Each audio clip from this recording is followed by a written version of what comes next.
முதல்வன் படம் வந்து இனிஷியலா விஜய் அவர்கள் பண்ண வேண்டியதா இருந்துச்சு அப்படின்றது எல்லாருக்குமே தெரியும். அது அவர் பண்ணதுக்கான காரணம் குறி வைத்தால் தவற மாட்டேன். அந்த டீல் அப்போ என்கிட்ட அசோசியேட்டாக இருந்த ஒருத்தர் தான் வந்து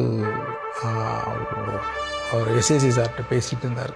இந்த டேட்ஸ் விஷயம், இந்த மாதிரி விஷயங்கள் அவங்க 2 பேரும் பேசும்போது ஏதோ ஒன்று சரியாக வந்து அமையலை போல இருக்கு அப்படின்ட்டு அப்புறம் அவர் எஸ்ஏசி சார் சொன்னது வந்து நான் உங்ககிட்டயே பேசிக்கலாம்பா.